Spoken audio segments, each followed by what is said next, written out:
Bonjour à toutes et à tous, je suis vraiment heureux d'être là avec vous.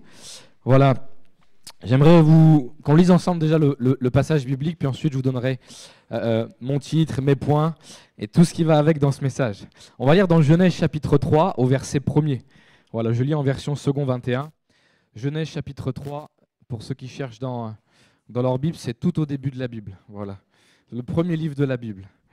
Genèse chapitre 3, verset 1er, il est dit ceci: le serpent était le plus rusé de tous les animaux sauvages que l'Éternel avait fait. Il dit à la femme: Dieu a-t-il vraiment dit, vous ne mangerez aucun des fruits des arbres du jardin? La femme répondit au serpent: nous mangeons du fruit des arbres du jardin. Cependant, en ce qui concerne le fruit de l'arbre qui est au milieu du jardin, Dieu a dit: vous n'en mangerez pas et vous n'y toucherez pas, sinon vous mourrez. Le serpent dit alors à la femme: vous ne mourrez absolument pas. Mais Dieu sait que le jour où vous en mangerez, vos yeux s'ouvriront et vous serez comme Dieu. Vous connaîtrez le bien et le mal. La femme vit que l'arbre était porteur de fruits bons à manger, agréables à regarder et précieux pour ouvrir l'intelligence. Elle prit de son fruit et en mangea. Elle en donna aussi à son mari qui était avec elle, et il en mangea.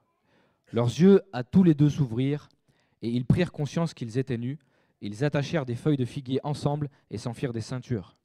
Quand ils entendirent la voix de l'Éternel, Dieu en train de parcourir le jardin vers le soir, l'homme et sa femme se cachèrent loin de l'Éternel, Dieu au milieu des arbres du jardin. Cependant, l'Éternel Dieu appela l'homme et lui dit: mais où es-tu? Il répondit: j'ai entendu ta voix dans le jardin et j'ai eu peur, parce que j'étais nu, alors je me suis caché. L'Éternel Dieu dit: qui t'a révélé que tu étais nu? Est-ce que tu as mangé du fruit de l'arbre dont je t'avais interdit de manger? L'homme répondit: c'est la femme que tu as mise à mes côtés qui m'a donné ce fruit, et j'en ai mangé. Verset 13, l'Éternel Dieu dit à la femme: pourquoi as-tu fait cela? La femme répondit: le serpent m'a trompé, et j'en ai mangé. Amen. C'est la parole de Dieu. On a du mal parfois à dire amen à ce genre de texte, mais voilà. Est-ce qu'on peut juste me baisser un petit peu en retour, Greg? Je suis très fort, ouais. Merci beaucoup. Gloire à Dieu. Alors Adam, il y a deux personnages quand même principaux.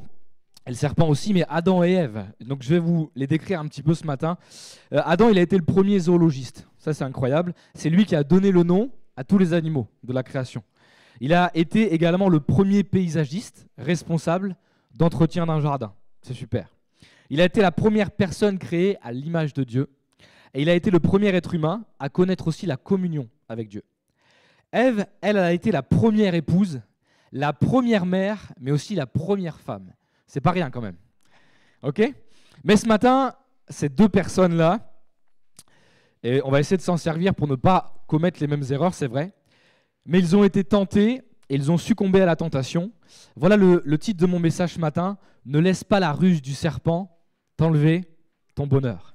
Ne laisse pas la ruse du serpent t'enlever ton bonheur. Le but du serpent, le but de Satan, vous l'aurez compris, est de t'enlever ton bonheur et de t'amener à pécher pour t'éloigner de Dieu. La Bible dit qu'il était le plus rusé de tous les animaux. La ruse, c'est quoi? La définition, c'est un procédé habile pour tromper. Les synonymes: faire une feinte, un détour, un stratagème ou même user de malice. Ça veut dire quoi? Vous l'aurez compris, Satan, il va utiliser la ruse pour nous faire pécher et pour faire pécher ici Adam et Ève. Mais la ruse, ce n'est pas quelque chose de soudain, mais c'est quelque chose de réfléchi. Satan utilise la ruse pour nous faire pécher. Donc son intérêt, je vous l'ai dit, c'est de nous éloigner de notre communion avec Dieu par le biais aussi de la culpabilité. Parce que quand on va pécher, tu vas avoir de la culpabilité. Il est rusé. Est-ce que vous avez déjà vu un animal chassé? Les lionnes, par exemple. Je pense cet exemple, avec le roi des animaux, le lion. Les lionnes, elles se mettent tous là dans les hautes herbes, et puis chacun à son poste, à sa place. Elles observent la proie. Elles sont capables même de rester des heures pour aller choper une jolie gazelle. Hein. On n'aime pas trop voir ça, mais c'est la nature, c'est comme ça. En tout cas, elles sont prêtes, elles sont tous en place, et elles utilisent la ruse et la malice, hein, le stratagème pour aller justement manger. Et il faut bien qu'elles remplissent leur ventre et le ventre de leurs petits. Mais le serpent, lui, c'était le plus rusé de tous les animaux. Le mot rusé ici, quand on va vraiment dans la Bible et qu'on va profondément dans les textes bibliques, c'est subtil, rusé, sournois, mais il y a même de la sensibilité. Il y a de la sensibilité, il y a être astucieux ou même être prudent. Ça veut dire qu'ici, le serpent, Satan, il utilise la ruse, je vous l'ai dit, mais il va être subtil, il va être sournois, sensible, il va même être astucieux. Et il va être prudent dans les phrases, on va le voir ensemble, qu'il va donner à Ève, les questions qu'il va lui poser. Il va être sournois, mais il va être prudent et astucieux. L'ennemi, aussi, quand il veut nous tromper, il est sensible, astucieux, il est aussi prudent à ta situation pour te faire tomber. Parce que nous sommes différents, les ruses qu'il va employer pour chacun sont toutes différentes. Vous n'allez pas être attirés, vous n'allez pas avoir les mêmes combats pour tel ou tel péché, par exemple, qui se sont peut-être produits dans vos vies. Ça va peut-être être plus facile pour vous de résister à tel péché, mais de tomber pour celui-là. Et Satan, ça le sait. Quand Jésus est dans le désert, je vous donne un exemple, la première tentation après 40 jours et 40 nuits, Jésus n'a pas mangé, on est d'accord. Il fait un jeûne de 40 jours et 40 nuits. La première chose que Satan lui dit, si tu es le Fils de Dieu, ordonne que ces pierres se changent en pain. Eh oui, c'est un être quand même créé d'intelligence, il faut le dire. C'était un ange qui a été déchu, mais un ange. Un ange est doté d'intelligence. Les façons de pécher aujourd'hui, tu peux pécher de bien des manières. Aujourd'hui, il y a la sexualité, par ta bouche, au niveau du langage, la convoitise est un péché. Au niveau de tes yeux, ce que tu vas regarder, ou ce que tu vas continuer à regarder, on va le voir aussi dans ce message. Dans tes pensées également, tu peux pécher. Aujourd'hui, il y a tout un tas de péchés qu'on peut malheureusement connaître. Mais à l'époque, je me suis dit, Adam et Ève, il y a une seule chose qui leur est interdite. Ils l'ont fait, c'est pas possible. Ils ont mangé le fruit défendu.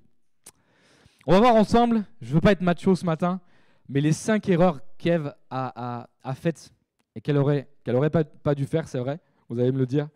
Mais les 5 erreurs d'Ève en face de l'ennemi. Satan est arrivé subtilement face à Ève. Elle n'a pas succombé à la tentation, il faut le comprendre, d'un seul coup. Tu sais, sur certains péchés en tout cas, peut-être des fois on peut se mettre en colère, on réfléchit pas. Puis la Bible dit, si tu te mets en colère, ne pêche point. Tu sais, il y a une certaine forme de colère. Parfois on peut aussi hausser le ton. Mais sur certains péchés comme celui-là, Ève n'a pas succombé d'un coup avec une phrase de Satan, puis elle a pris le fruit, elle a mangé. Il y a eu des étapes qui ont fait que Ève est arrivée jusqu'au péché.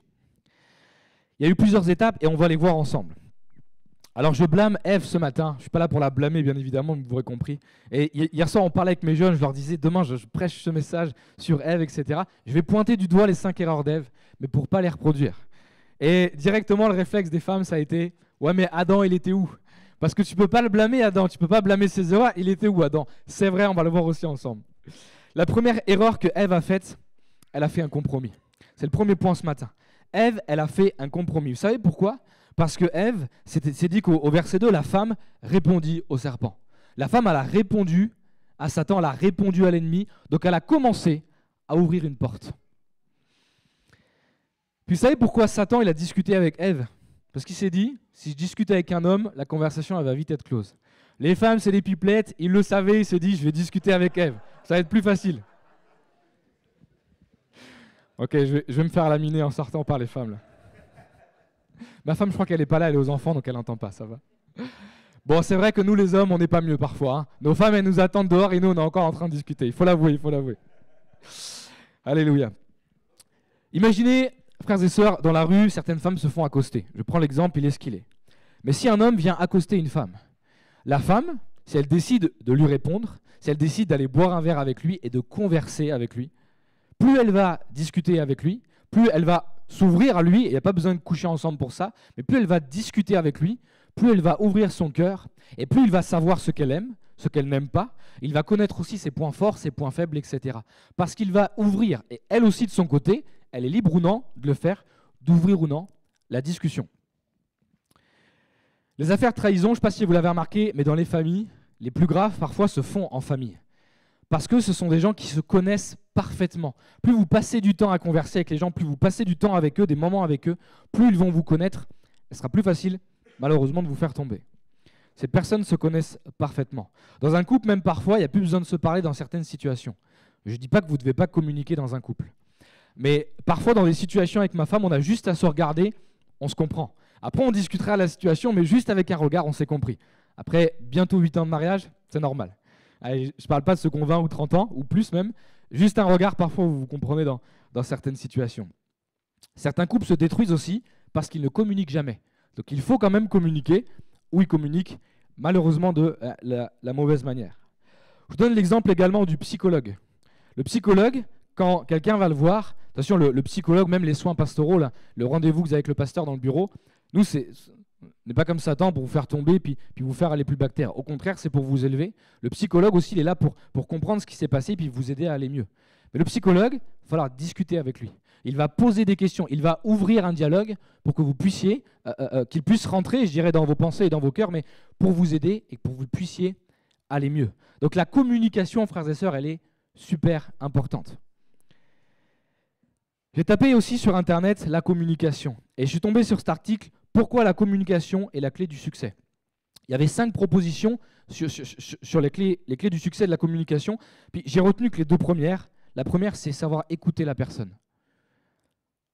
Satan ou le serpent, il ne coupe pas Ève quand elle discute. Ça, il l'a compris aussi.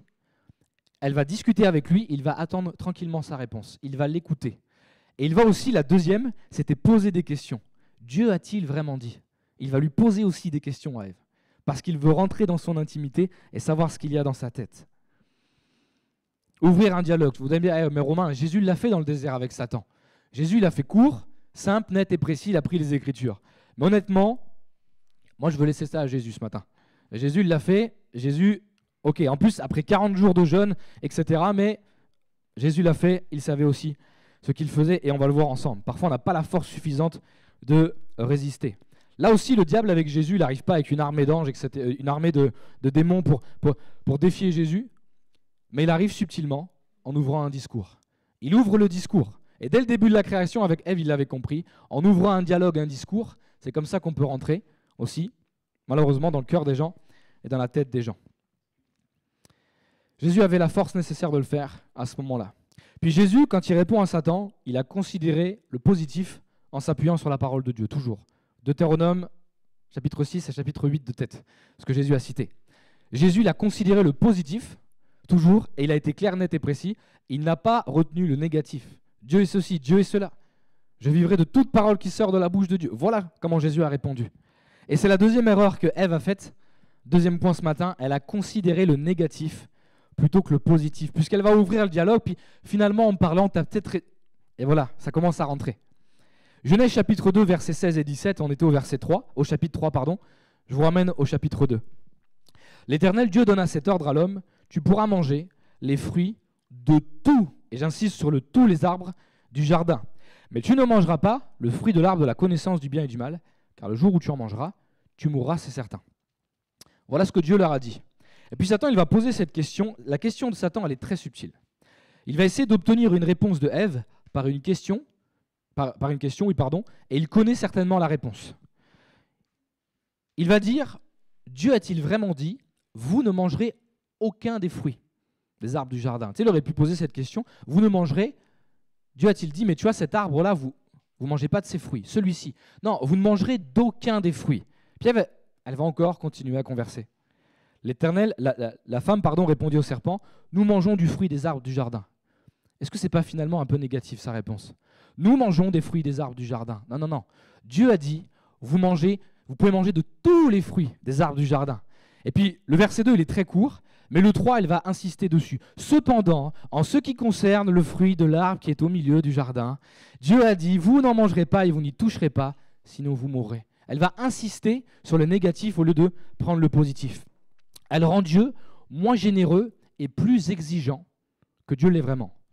Dieu leur a donné, et c'est ce que Dieu nous donne, frères et sœurs, le droit, l'abondance complète. Dieu nous donne l'abondance, et parfois on regarde au négatif. Parfois on est comme Ève, et regarde, moi j'ai pas le droit de toucher à cet arbre. Oui, Dieu m'a donné ça là, mais regarde cet arbre, j'ai pas le droit d'y toucher, et ceci et cela. Et on va regarder à chaque fois le négatif dans nos situations, alors qu'on a Jésus, frères et sœurs.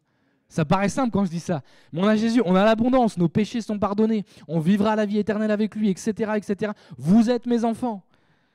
Quand on regarde la parole de Dieu, frères et sœurs, elle est extrêmement riche et les promesses sont incroyables pour nous. Mais parfois, quand même, on va regarder le négatif. Mais l'humain est comme ça, frères et sœurs. Je vais vous rassurer ce matin. Parfois, on va considérer le négatif au lieu du positif. Comprenez ceci, si je fais 99 bonnes choses, j'aime prendre cet exemple, et que j'en fais une mauvaise, laquelle allez-vous retenir? Je vais loin dans ce que je vais dire, comprenez ça. Si je trompe ma femme, suis-je encore pasteur? Non, parce que je n'ai pas le droit à l'erreur. Si je trompe ma femme, va-t-on retenir mes 5 années de ministère ici, ou mes 8 années même passées ici, ou cette seule erreur que j'ai faite? Va-t-on retenir toutes peut-être les bonnes choses que j'ai faites? Il y en a eu des moins bonnes sûrement, mais ou alors cette erreur que j'ai faite. L'être humain est comme ça, il retient le négatif. On vous affichez la photo suivante. Notre célèbre Zizou. Voilà. Vous l'avez vite compris, je pense. Bon, je parle encore football ce matin, je suis désolé. J'ai jamais réussi à m'adapter vraiment au rugby. Vous me pardonnez. Si Zidane, ce qui tient dans la photo de gauche dans la main, s'appelle le Ballon d'Or. Le Ballon d'Or, ça récompense le meilleur footballeur du monde. Et il a eu en 98 ce trophée, quand en plus il gagne cette fameuse Coupe du Monde. Je suis peut-être sûr, si je fais lever les mains, que plus de 50% des gens ici, même peut-être 90% des gens, n'étaient même pas au courant que Zinedine Zidane avait gagné un Ballon d'Or. Et pourtant, c'est la meilleure récompense pour un footballeur, de gagner le Ballon d'Or. Pourtant, si même ceux qui ne s'intéressent pas au football, on leur parle du fameux coup de boule avec Materazzi en 2006, vous savez que Zizou, paf, il a mis le coup de boule. C'est obligé. Et on a même fait des musiques là-dessus. Et pourtant, en 98, il en a mis 2 coups de tête et qui nous donne en plus la Coupe du Monde. Mais l'être humain est comme ça, frères et sœurs. Pour vous faire comprendre ce matin, on va retenir le négatif, même s'il a une belle carrière. Et même après ça, il gagne en tant qu'entraîneur des Coupes d'Europe, etc. Zidane 3 à la suite. Il a fait des choses extraordinaires dans le football. Mais on va retenir de Zidane beaucoup ce négatif, ce point négatif. Vous imaginez, ce coup de boule, il a duré combien de temps? Une fraction de seconde. Et pourtant, l'être humain, c'est ce qu'il va retenir de Zinedine Zidane. Alors, je t'invite ce matin à considérer le positif. J'ai été romain adopté à ma naissance. Je ne peux pas comprendre ça puisque j'ai eu la chance d'avoir mes parents. Mais j'aimerais te dire ce matin, tu es enfant de Dieu, adopté par Dieu lui-même. J'ai péché, je me sens mal. Oui, mais Jésus est mort à la croix pour tes péchés. Son sang a coulé. Seigneur, tu m'interdis beaucoup de choses. C'est pour que tu puisses être saint. Tu puisses avoir une communion avec moi et que tu puisses vivre pleinement la vie que j'ai pour toi ici sur terre. Ouais, mais Romain, sur terre, tu sais, je souffre un peu. C'est dur la vie sur terre. Mais un jour, tu vas vivre l'éternité avec Dieu. Je continue ou j'arrête là? Bon, j'arrête là ce matin. En considérant le négatif, Ève, elle va ouvrir une brèche et donner une indication à Satan, au serpent. Dans le verset 3, elle donne permettez-moi l'expression, mais une clé. Elle lui dit, mais Dieu a dit, vous n'en mangerez pas et vous n'y toucherez pas. Tu sais, regardez cette arbre, la plante, vous ne la mangerez pas, vous n'y toucherez pas. Donc, quand elle dit ça, elle donne une clé, nous y avons accès, je pourrais le toucher, je pourrais en manger, mais je n'ai pas le droit. Tu sais, c'est pas... si je ferme la porte puis que je ferme à clé, bon, je ne vais pas défoncer la porte, mais comprenez qu'il y a une porte qui est fermée à clé, c'est beaucoup plus dur d'accéder à la pièce qui est derrière. Parce qu'elle est fermée, ou un coffre-fort qui est fermé, etc. Écoute, Dieu m'a dit de ne pas toucher à ce coffre, de toute façon, je n'ai pas la clé, je ne peux pas prendre. Mais là, j'ai accès à l'arbre, j'ai accès aux fruits, je n'ai pas le droit de le toucher, je n'ai pas le droit de le manger. Mais j'y ai accès. Voilà l'erreur qu'elle fait en continuant de discuter. Sa troisième erreur, Ève, elle va considérer du coup l'offre. À force de discuter, elle va considérer l'offre. Et le serpent, il va dire à la femme, vous ne mourrez absolument pas, Dieu sait que le jour où vous en mangerez, vous serez comme Dieu. Mais moi, je me pose une question aussi. Ève, pourquoi tu n'as pas dit au serpent, mais si on va être comme Dieu, si on va être aussi puissant, si on va être tout puissant, omniscient, omnipotent, omniprésent, pourquoi toi, tu ne vas pas en manger? En plus, tu es un serpent, excuse-moi, mais va en manger, parce que toi aussi, tu vas être comme Dieu. On aurait aimé refaire l'histoire, hein, ça c'est humain, finalement, mais on n'y arrivera pas. Pourquoi Ève, elle n'a pas, je me suis dit, qui aime tant converser, n'a-t-elle pas proposé cette solution à Satan? Mais vas-y, va manger du fruit, toi, si tu veux être comme Dieu. Mais vous savez quoi, Satan, c'est pas un vrai leader. Un vrai leader, il va montrer l'exemple, et pour les bonnes choses. Un vrai leader, il va se sacrifier même pour les autres. Et ça, c'est Jésus qui l'a fait. Jésus, c'est un vrai leader. Parce que Jésus, il a été jusqu'à mourir sur la croix pour nous. Ça, c'est un vrai leader. Il nous a montré l'exemple dans tout. Même la tentation, Jésus nous a montré l'exemple. Elle va continuer de converser avec Satan. Et le fait que Ève ne rejette pas sa mauvaise idée, ça va le rendre plus audacieux. Il va même accuser Dieu d'être menteur. Au verset 4, vous ne mourrez pas. C'est parce que... Non, Dieu n'a pas dit ça. Attends, les versets d'avant sont clairs, on les a lus ensemble. Vous n'allez pas mourir, c'est faux. Dieu est un menteur. Vous voyez? Sournoisement comme ça. Il va même être jaloux. Mais vous serez comme Dieu. C'est pour ça que Dieu ne veut pas que vous en mangiez. Vous serez comme lui. Mais j'ai cette question ce matin. Satan n'a-t-il pas voulu être l'égal de Dieu? Voir au-dessus. Voilà pourquoi il est tombé. Et puis là, il essaye, avec Ève, de faire la même chose. Ça doit le tenir, ça. La femme, elle va voir. elle va, au verset 6, la femme vit que l'arbre était porteur de bons fruits à manger. Et vous savez quoi, frères et sœurs, une fois je parlais avec un pasteur comme ça, et il me dit, Romain, tu sais quoi? Tu sais pourquoi tant de gens pêchent? C'est parce que le péché, c'est bon. Le péché, c'est bon. Le péché, c'est bon. Il faut se l'avouer. Notre chair, parfois, il y a un combat, hein, l'apôtre Paul il a tellement écrit de fois, notre chair, péché, c'est bon, mais sur le moment. Puis après, c'est bon sur le moment pour ta chair, mais finalement, dans la continuité, ça détruit ton âme. Mais sur le moment, parfois, le péché est bon. Donc elle va voir qu'il y a des bons fruits à manger. Elle vit que l'arbre. Le mot voir ici, c'est le mot ra'a, c'est-à-dire voir, regarder. Mais elle va également, c'est le mot ici qui est là, ra'a, examiner et même inspecter l'arbre. Ça veut dire qu'à force de parler avec Satan, elle est restée bloquée sur l'arbre et sa vision est restée bloquée. Elle a commencé à analyser cet arbre jusqu'à le convoiter. Je fais une parenthèse. L'erreur de David n'a pas été de voir Bathsheba. L'erreur de David a été de rester à regarder Bathsheba. Ce qui a engendré la convoitise, la conséquence du péché, Bathsheba tombe enceinte. Encore une fois, je vais retenir le négatif ici pour David, mais comprenez ce que je dis. David, son erreur n'a pas été juste de regarder Bathsheba. Sinon, alors, je fais des erreurs tout le temps. Ça a été de continuer à regarder Bathsheba. Je m'explique. On vit dans un monde hyper sexualisé. Parfois, je me balade même avec ma femme. Devant moi, j'ai une affiche qui tombe d'une femme en petite tenue. C'est le monde dans lequel on vit.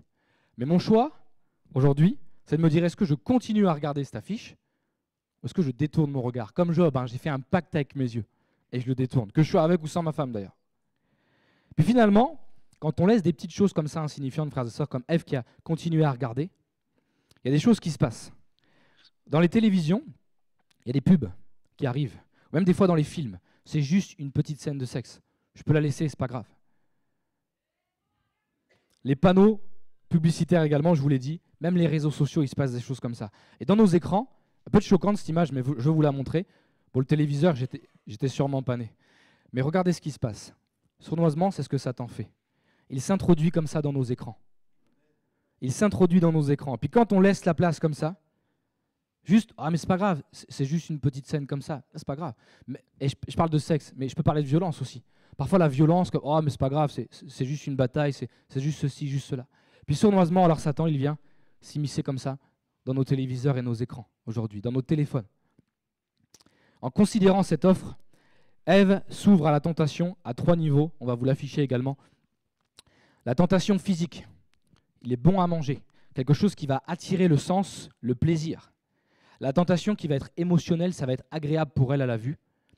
Et puis la tentation spirituelle, un appel à l'intellect, à l'orgueil, je dirais même, parce que ça, pour avoir une compréhension ou une vision spéciale de plus que quelqu'un d'autre. Moi, si je mange ce fruit, je vais comprendre comme Dieu comprend. Je vais voir comme Dieu voit. Et puis ça va ouvrir mon intelligence, mon intellectuel, même plus que les autres. Jésus, dans le désert, il a vécu les mêmes tentations. L'appétit physique pour du pain, pour la faim, le désir émotionnel, posséder le monde et ses royaumes, et l'orgueil spirituel, la protection spéciale des anges. C'est là-dessus que Satan va le tenter. Mais vas-y, puisque les anges vont te retenir. J'ai une protection spéciale des anges. Donc, vas-y, tu peux y aller. T'es Jésus, t'es le Fils de Dieu. Jésus, il a vécu les mêmes choses. Qu'aurait dû faire Ève alors? Je veux dire, on ne peut pas refaire l'histoire est écrite, mais on peut s'en servir, frères et sœurs, pour nos vies.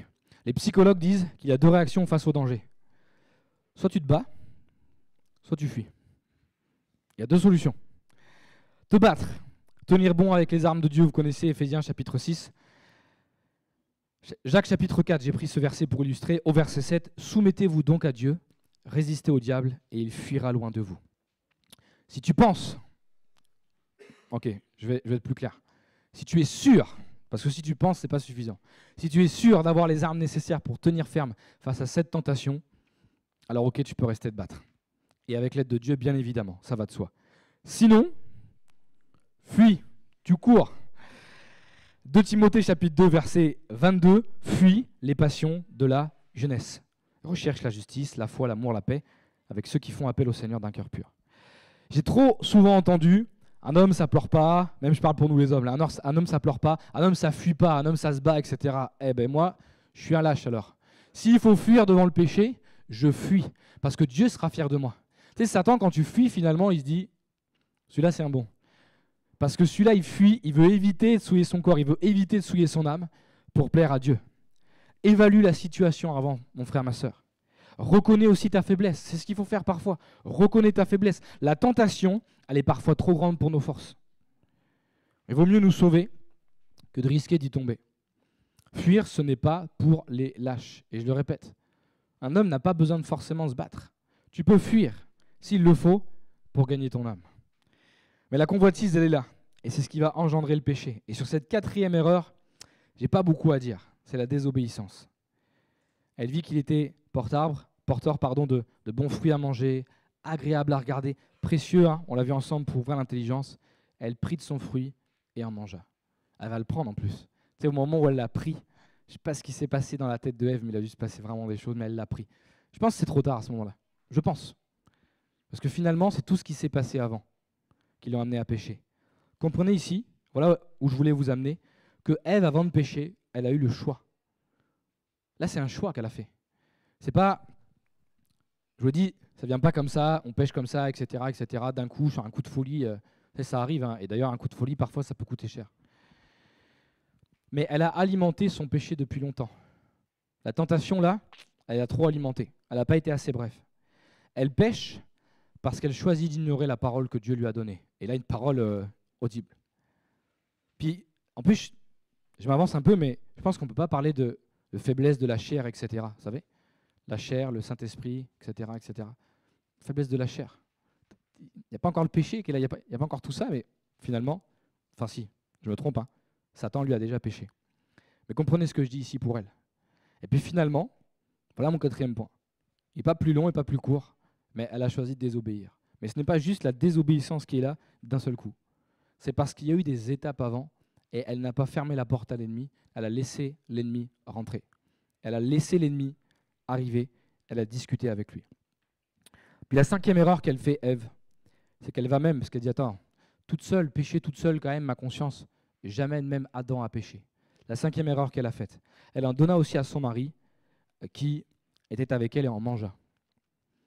Alors j'aimerais lire ceci, 1 Timothée chapitre 2, versets 13 et 14, parce que je me suis dit, mais attends, Adam, qu'est-ce qu'il a fait? En effet, Adam a été formé le premier, Ève ensuite, et Adam n'a pas été trompé, alors que la femme trompée s'est rendue coupable d'une transgression. Je ne sais pas qui est le pire dans l'histoire. C'est pour ça qu'il n'y a pas de hey, c'est pas nous les hommes qui avons péché ou je ne sais pas quoi. Adam, qu'est-ce qu'il aurait dû faire? Pourquoi t'en manges? Pourquoi t'en manges? Adam, tu aurais dû prendre tes responsabilités. En tant qu'homme, là je parle aux hommes, là, même des foyers, ceux qui ont des enfants, des petits-enfants, nous devons, et je vous dis ça, j'ai un gamin de 3 ans. Alors j'espère continuer à le faire dans l'avenir, mais prendre nos responsabilités en tant qu'hommes, frères et sœurs. Nous devons le faire. En tant que maman même, ça nous amène, si ça aurait été le contraire, j'aurais dit la même chose aux femmes. En tant que femme, vous devez prendre dans vos foyers vos responsabilités aussi. Les hommes, nous devons prendre nos responsabilités. Et peut-être, il se serait pris le bec, permettez-moi l'expression, avec Ève, sur le moment, mais au moins il aurait pris ses responsabilités. Il aurait dû ne pas désobéir à Dieu, et pourtant il a choisi, il a fait un choix de désobéir à Dieu. Adam a peut-être été convaincu par la personne qui l'aimait, je ne sais pas. Peut-être que Ève lui a sorti les mêmes arguments que le serpent lui a sortis. Ou peut-être juste, ça c'est nous les hommes, on ne veut pas de problème avec nos femmes. Donc il a dit, donne-moi, je mange, c'est pas, je veux pas d'explication, donne. Sinon, je vais avoir des problèmes après. Vous prenez l'humour ce matin. Mais Adam ici aurait dû prendre des responsabilités. Désolé, l'expression, il aurait dû être un bonhomme ce jour-là. Dire, t'as pas à manger ça. Ève, qu'est-ce que Dieu nous a dit? Dieu a dit non. Vous n'avez pas le droit même de le toucher. Déjà, tu l'as peut-être dans la main. Parce que pour lui donner, elle l'avait sûrement dans la main. T'as pas le droit, Ève, c'est interdit, pose ça. Et il prend, il mange avec elle. J'aimerais conclure, frères et sœurs, je ne veux pas être trop long ce matin. Ne laisse pas la ruse du serpent t'enlever ton bonheur. Ne le laisse pas te ruser. J'en ai parlé, ça me vient comme ça, c'est pas sur mes notes, mais de tromper son époux ou son épouse. Ça ne vient pas comme ça, frères et sœurs. C'est faux. Ça ne vient pas d'un coup, d'un seul, on sort dans la rue et puis ça se passe. C'est qu'avant, il y a eu des choses, il y a eu des signes annonciateurs, il y a eu des textos, il y a eu des regards. Il y a eu des choses comme ça pour arriver à ce péché. Et puis, ils vont être très courageux tous les deux, vous l'avez remarqué. Genèse 3, verset 12. L'homme répondit, c'est la femme que tu as mise à mes côtés qui m'a donné ce fruit et j'en ai mangé. Super Adam, super. Lui, c'est un vrai bonhomme. Il n'a pas pris sa responsabilité. En plus, il accuse sa femme. Et le verset 13, l'Éternel Dieu dit à la... Ok, ben je vais voir la femme, pas de problème. L'Éternel Dieu dit à la femme, pourquoi as-tu fait cela, Ève? Pourquoi tu as fait ça? Je t'avais dit non. La femme a répondu, c'est le serpent qui m'a trompé et j'en ai mangé. Je me dis, waouh, ça c'est humain aussi. On veut parfois pas reconnaître nos erreurs. Je prends Philippe, je me permets, il a rendu témoignage, Philippe Picot, ce vendredi. Et puis il disait, ben, c'est vrai que j'ai reconnu un petit peu que j'étais pas dans le vrai pour aller suivre Dieu. Il faut aussi reconnaître nos erreurs parce que c'est toujours la faute des autres. Mais à partir du moment où déjà j'ai pardonné et puis que j'ai reconnu que c'était de ma faute, ça allait beaucoup mieux pour moi. Tout n'était pas réglé du jour au lendemain, mais au moins, pour lui, il y a quelque chose qui s'est passé parce qu'il a reconnu que ce n'était pas toujours la faute des autres, mais que c'était aussi parfois de sa faute. Et c'est courageux de le faire même en public. Rejeter la faute sur l'autre, c'est tellement humain ça. Ouais, c'est pas moi, c'est lui. Bibliquement, dès le départ de l'humanité, c'est ce qui s'est passé. Et puis la conséquence du péché, elle est celle-ci. Il dit à la femme, Genèse 3,16, « J'augmenterai la souffrance de tes grossesses. C'est dans la douleur que tu mettras des enfants au monde. Tes désirs se porteront vers ton mari, mais lui, il va dominer sur toi. » Ça, c'est pour la femme. Maintenant, c'est l'homme. Et il dit à l'homme, « Puisque tu as écouté ta femme et mangé du fruit, au sujet duquel je t'avais donné cet ordre, tu n'en mangeras pas. Le sol est maudit à cause de toi. C'est avec peine que tu en tireras ta nourriture tous les jours de ta vie. Il te produira des ronces et des chardons, et tu mangeras de l'herbe des champs.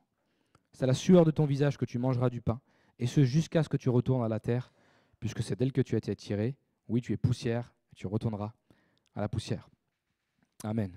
Voilà les conséquences du péché, ici. Puis si je terminais mon message comme ça, ok, c'est pas le Dieu de la Bible, ça. Il y a des conséquences au péché parce que Dieu est juste et Dieu est droit. Tu as péché, il y a sûrement des conséquences dans ta vie, peut-être qui t'ont amené là où tu es aujourd'hui. Mais, avec Dieu, il y a toujours, en tout cas souvent, un mais positif. Au chapitre 3 toujours et au verset 9, quand il s'est passé toutes ces choses, etc., tu as mangé du fruit, etc., etc., l'Éternel Dieu appela l'homme et lui dit, « Où es-tu » Et moi, j'aimerais vous dire ceci ce matin, Dieu va toujours te chercher malgré ton péché. Dieu savait qu'il avait péché Adam. Dieu aurait pu dire, « Ok, reste là, reste dans ton truc, je te parlerai même plus tard. » Puis finalement, Dieu, il va le chercher. « Où es-tu » Dieu savait très bien où il était. Mais encore une fois aussi, je vous parle de discussion, Dieu avait besoin de converser avec lui. Dis-moi ce que tu as fait, Adam. Donne-moi ton péché, vas-y, explique-moi. Et puis je suis là pour t'écouter. Où es-tu? J'aimerais te dire ça ce matin. Qu'importe ton péché, qu'importe peut-être... Et tu as fait la même chose qu'Ève. Tu as peut-être fait pire, je ne sais pas. Pire, c'est difficile. Mais Dieu va toujours te chercher malgré ton péché. Dieu va toujours te chercher malgré ta situation, malgré ce que tu vis. Dieu sera toujours là pour toi. Et puis Dieu, finalement, vous vous rappelez qu'il s'était fait des simples feuilles de figuier. Je dis simples feuilles parce que je vais m'expliquer. Ils ont compris qu'ils étaient nus, ils font des feuilles de figuier. Et au verset 21, Genèse chapitre 3, verset 21, l'Éternel Dieu fit des habits de peau pour Adam et pour sa femme Ève. Et il leur mit, c'est même lui qui va les mettre, c'est lui qui va les habiller. Ça veut dire quoi? Ça veut dire que Dieu prend toujours soin de toi. Malgré ton péché, Dieu prend soin de toi. Puis tu sais, Adam, il va avouer en plus son péché. Ok, j'ai mangé du fruit, etc. La femme, elle va avouer aussi le péché. Ok, le serpent m'a tenté, j'ai mangé du fruit. Ok, on a discuté, m'a avoué votre péché, c'est ok maintenant. Et Dieu va les vêtir. Dieu va prendre soin d'eux. Plus que eux n'auraient imaginé. Ils auraient pu rester avec leurs feuilles comme ça, mais Dieu va faire des habits de peau. Et puis il va les habiller en plus. Il ne va pas simplement leur donner, mais les habiller. Pour ton péché, Jésus est mort sur la croix, une bonne fois pour toutes. Ça, c'est ça qui est extraordinaire. Dans l'histoire de l'humanité, Jésus est mort. Satan sait qu'il a perdu, frères et sœurs. L'ennemi sait qu'il a perdu. Le serpent, il essaiera toujours d'arriver. Puis peut-être, après ce message, et je ne le souhaite vraiment pas, tu tomberas peut-être encore. Et je ne le souhaite vraiment pas. Mais retiens bien ça. Dieu te cherchera toujours. Dieu te fera des habits de peau. Parce que Dieu veut prendre soin de toi. La première erreur d'Ève, c'était le compromis. Elle a ouvert une discussion. Elle a comme ouvert une porte. Et c'est quand vous regardez ces émissions parfois, c'est ça qu'on fait. On ouvre des portes. Puis il y a tellement d'exemples que je pourrais prendre, mais les écrans sont tellement omniprésents aujourd'hui que c'est ça que je veux prendre ce matin. Elle a considéré le négatif plus que le positif. Ce matin, tu dois voir le verre à moitié plein plutôt qu'à moitié vide. Ça, c'est dur à faire parfois dans nos situations. Mais quand tu le fais, je t'assure que Dieu est là et Dieu va te montrer qu'il est là. La troisième erreur, c'est qu'elle va considérer du coup l'offre. Elle va voir cet arbre et puis à force de discuter, eh bien, elle va convoiter. Elle va rester à convoiter Et là, dans ses pensées, il a dû se passer un tas de choses. Et si finalement je le mangeais? Et si, et peut-être, est-ce que Satan n'a pas raison par rapport à Dieu? Ça a alimenté tout ça. Elle a désobéi, elle a péché. Elle va même amener Adam à pécher. Une autre personne avec elle. Elle va former un collectif, un clan. Ça ne veut pas être toute seule. Frères et sœurs, ce matin, j'aimerais qu'on prie ensemble vraiment. Je ne sais pas où tu en es dans ta vie, puis je ne sais pas, tu dis, Dieu m'a abandonné. J'aimerais juste que tu retiennes cette phrase qui a tellement été forte pour moi. Où es-tu? Où es-tu? Un jour, on est peut-être tous venus au Seigneur, tu n'es peut-être pas encore au Seigneur, mais Dieu te cherche. Dieu te cherche. Même encore aujourd'hui, dans la situation dans laquelle tu traverses, je veux que tu retiennes ceci. Où es-tu? Où en es-tu dans ta vie? Moi, je suis là. Dieu est là. Dieu veut prendre soin de toi. Il veut même t'équiper. Vous savez, ces habits de peau, il veut te les mettre ce matin. Il veut même pardonner ton péché. Il veut faire de toi quelque chose, une personne nouvelle. Est-ce qu'on peut prier ce matin? On prend le temps? J'aimerais qu'on ferme nos yeux et puis qu'on prie. Alléluia. J'aimerais faire cet appel pour certains d'entre vous. Alléluia. Nos yeux sont fermés. Et puis si ça te concerne, peut-être je ne sais pas dans quelle étape tu es, puis peut-être engagé dans un péché. Et puis tu dis, Seigneur, il faut que je fasse machine arrière là, il faut que je stoppe ça, mais ce matin, c'est ta force qui va m'aider, parce que je ne vais pas y arriver tout seul. Moi, sinon, je vais faire comme Ève, c'est sûr que je vais me laisser tenter. Ce matin, Dieu est là et Dieu veut t'aider. Nos yeux vraiment sont fermés ce matin. Je t'invite simplement à te lever, là où tu es. Alléluia. Simplement à te lever.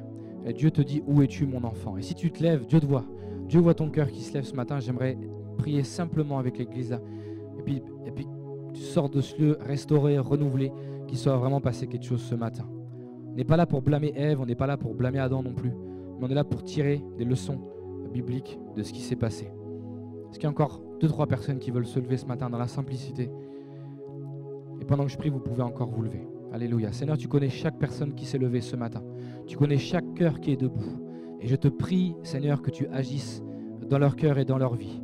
Tu vois les circonstances qui les amènent à se lever. Seigneur, tu vois les circonstances qui se passent dans leur vie, Seigneur. Je te prie, Seigneur, que tu puisses agir maintenant. Peut-être qu'ils ont fait des compromis dans leur vie, Seigneur. Viens fermer les portes des compromis, Seigneur. Ne viens pas laisser, Seigneur, une seule place à l'ennemi, Seigneur, ce matin. Nous voulons fermer les portes à l'ennemi et t'ouvrir grandes les portes, Seigneur. Merci, Seigneur, de les bénir par ce pas de foi qu'ils font de se lever. Merci de restaurer leur cœur, Seigneur. Qu'ils puissent s'approcher de toi, Seigneur, ce matin, parce que tu as demandé où es-tu et ils se sont levés. Merci, Seigneur, pour ce que tu as déjà fait dans leur vie, je le crois. Pour ce que tu fais ce matin, il y a une action d'esprit qui se passe à ce moment même, Seigneur. Et ce que tu feras encore? Amen. Amen. Gloire à Dieu. Merci, Seigneur. Je vous invite à prendre place.